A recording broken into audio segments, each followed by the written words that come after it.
আসসালামু আলাইকুম রহমতুল্লাহি ওয়া বারাকাতুহু।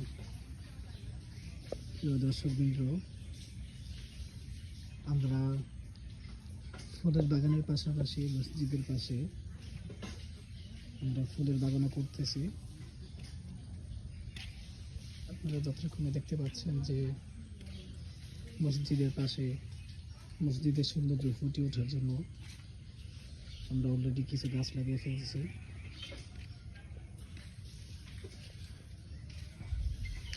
আমাদের এখানে আরও কিছু গাছ লাগাতে হবে, তারপরে আমরা কিছুটা চেষ্টা করেছি যেগুলো আছে বর্তমানে এগুলো দিয়ে মসজিদ কিছুটা আমরা সাজিয়ে তুলেছি।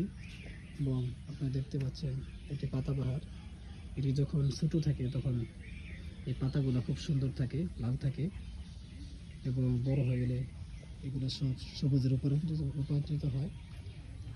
এবং আমাদের বাগানের আগের থেকে একটি গাছ ছিল, সেটি হলো আপনারা দেখতে পাচ্ছেন হাসনাহেনা।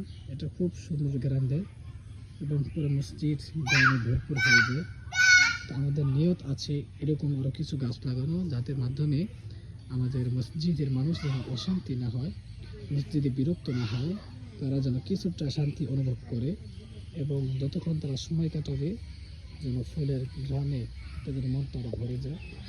এমনি মসজিদে অনেক শান্তি, তারপরেও ফুল দিয়ে যদি আমরা মসজিদের পাশে কিছু গাছ লাগিয়ে যদি তাদের মন আরও জয় করতে পারি তাহলে আরও ভালো লাগে। এবং এটি একটা পাতাবাহার এবং এটি একটি পাতাবাহার গাছ। দেখা যাচ্ছে এই পাতাবাহারের মাথাটি অলরেডি ভেঙে ফেলছে ছোটো ছোটো বাচ্চারা, যার কারণে আমরা মসজিদের পাশে নেট দিয়ে আটকে দিয়েছি যেন আমাদের ফুল গাছগুলো কোনো ক্ষতি না করতে পারে। আমরা চেষ্টা করে যাচ্ছি আমাদের গাছগুলো খুব সুন্দর করে যত্ন নেওয়ার। দেখতে পাচ্ছেন ছোটো ছোটো কিছু কিউট গাছ রয়েছে এখানে।